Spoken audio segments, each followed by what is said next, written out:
It was my favorite.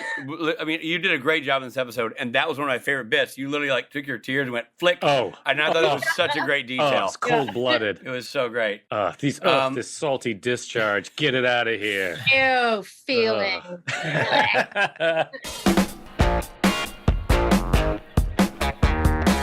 Hey, everybody, it's Rob Benedict. Hi, my name is Richard Spate. And we are talking about Supernatural Season 2, Episode 15, Tall Tales. This is an episode that a lot of people feel is the tentpole episode. The episode that they knew would make or break the show. They all hung their hats on this episode.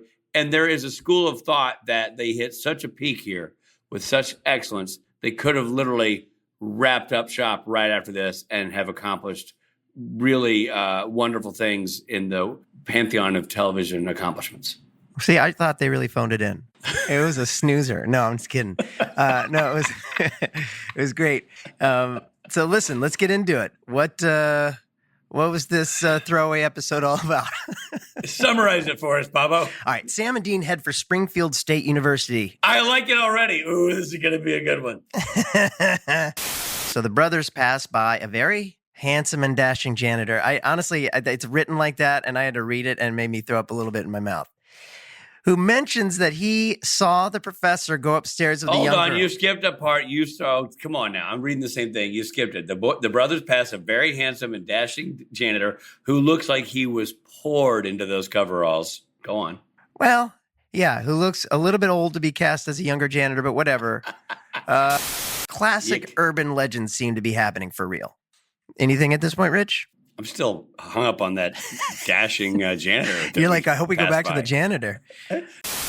Now on to the interview part of our podcast. Which is just a great part of our podcast. A lot of people say, Rich, is there interviews in your podcast? And I say, yeah, there are. Yeah.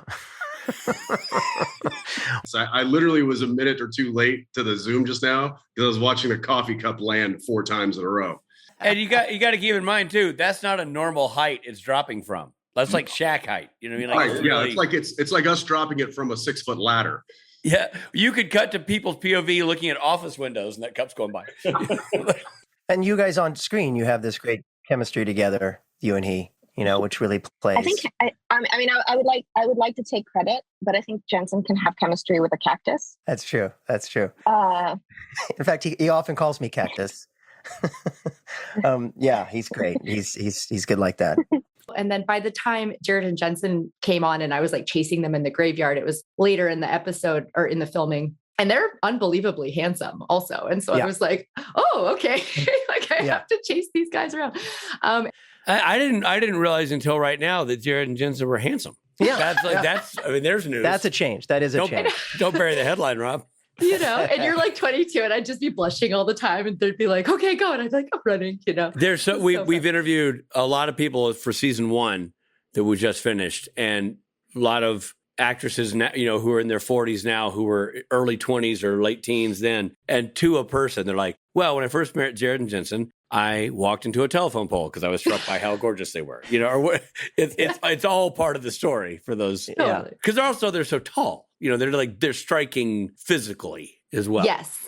One of my favorite / least favorite things about this episode is somebody pulled a screenshot of me and Jared walking together in kind of a wide shot. And it's like we're not even the same species. From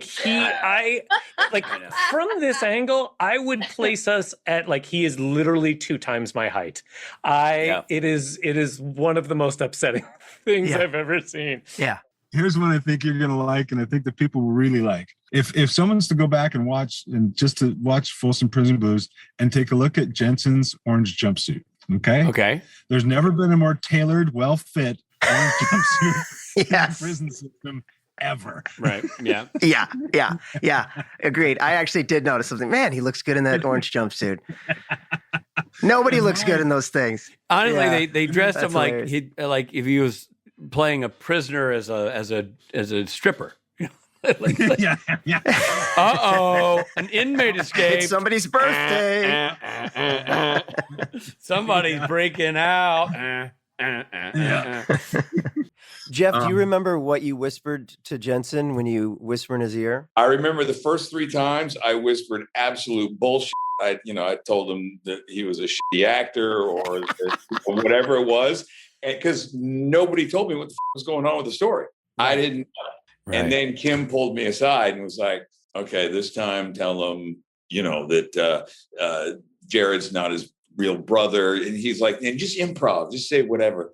Not your brother. And, he's the son of a demon or some shit. And I was like, I thought he was with me. I'm like, you're with me.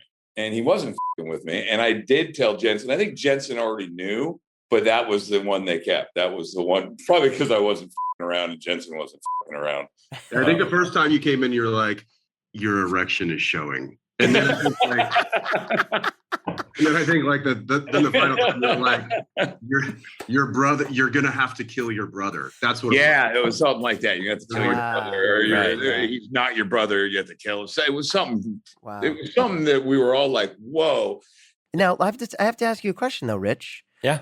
Or maybe it's a spoiler alert, but when he said that he whispered in Dean's ear that Sam wasn't really his brother, is that something? I think that is, that was I think what Freddie Lane was saying, the yellow-eyed demon, when he's like, but you've never told him. You're lying to him this whole time. Right. It's that Sam and all of these other people who have these skills, like Gabriel Tigerman's character and all that, they're all children of demons. So Sam's not really Dean's brother? I mean, I've told people for years, this is a show about 2 brothers. I should have been saying this show about 2 half brothers, is what you're telling me. Yeah. You've been lying to a lot of people. Well, this is huge. Well, keep in mind, don't go writing your apology letter yet. We don't know. I only know as much about the show as you do. So, well, somebody knows, and they're going to be writing us a stern letter. Damn it. But as Rob brought up, there's a good chance that they made her so bubbly and, a bit dim so that when she is, I'm assuming, a demon of some kind now, it's so drastic and interesting. Yeah, that would be cool. Because next time we see her, she's like, Sam. She's like, you think she's a demon? I thought she had been kidnapped or something. I was taking it the other way. You think she did the killing? I think she did the killing. Yeah. I think she did the killing. Oh, it's cute. Well, you know what? Now it's the Rob and Brianna show, and Rich is the guest. I didn't pick up that she did the killing. I thought that's cute. Something happened to her. She's in peril. Hey, Brianna, we could be wrong. We could be wrong. Maybe but we're not wrong. No, she's wrong. Really? She's the killer? I'm literally never wrong.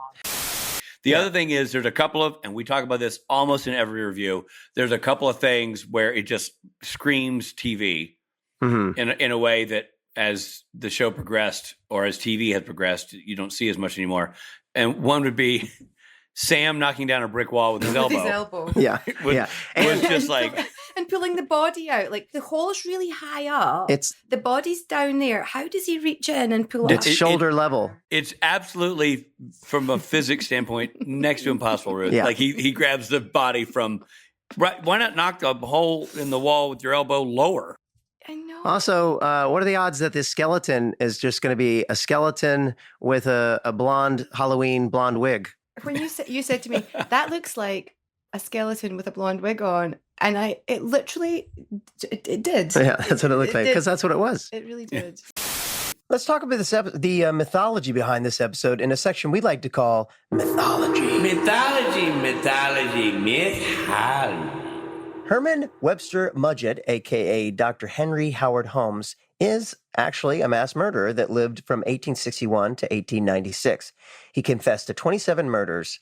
However, some of the people he confessed to killing were still alive. That is incredibly clever. Talk to me about that one, Rich. Because you're like, I've killed so many people, you'll never catch me. Like, sir, everybody you've confessed to killing is standing in this room. They're all alive. Yes, exactly as I planned. Like, maybe he wasn't a serial killer. Maybe he was just a nutbag. Yeah, that doesn't, that's for some reason, that's not very scary. Oh, he's just the world's worst murderer. Yeah, he's the world's best chef, but most of the things he made, he actually never made. Yeah, that makes sense. It's there's a lot going on in this episode. Yeah. Because there's something that Dean needs to deal with, his own emotions, and he's just not doing it. At this point, there's a lot of my imitation of Sam and Dean is, I'm going to get coffee. Are you sure you're going to get coffee? So, are you sure this is about a hunt, not about something else? And it's not about something else. There's a lot of that going on. It's really cool too. And there's I love it. Sometimes, like, Dean's just in a mood for like 3 episodes. He's just pissy.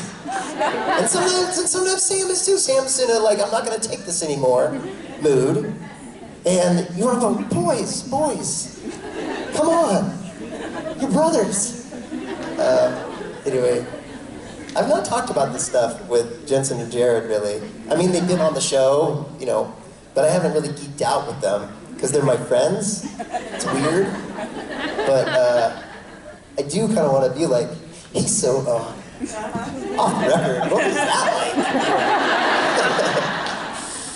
like? You're so good. So there's the choices that they made early on that have carried through, that the reasons you love Dean, or you love Sam, they're there from the get-go, and just what they've done with them, it's fun. And then Dean is so cool. He's so cool, man. He's like so cool. I was right when I said you'd be friends with Dean. No, I'm a fan of Dean. I don't think Dean would have anything to do with me. Like, huh? Who?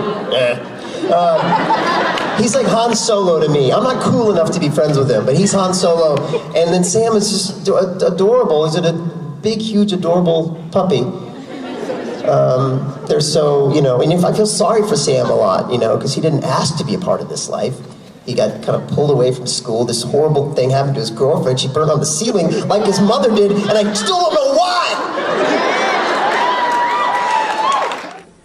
Okay, so I'm waiting to find out why Mom got burned on the ceiling. And things like that.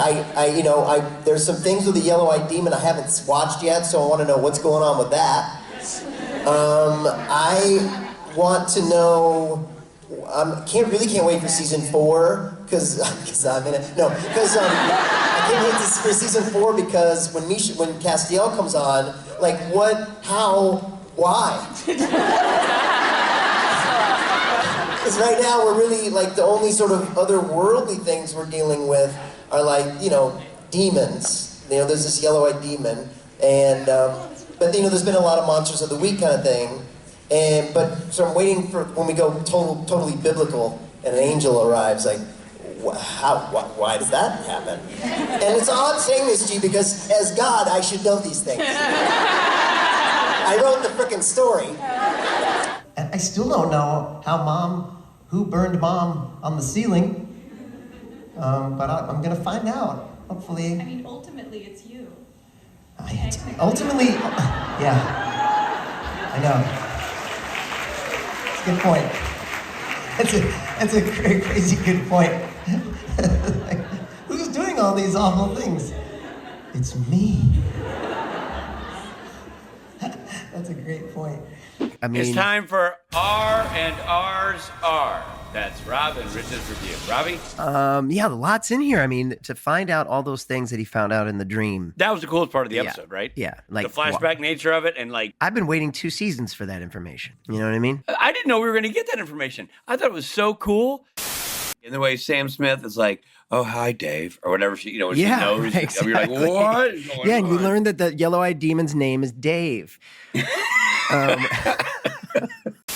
And come to find out that Sam dies. End of series. I know. That's it. We've done it. We've guys, thank you for joining our podcast. It's been a treat. There's no more show.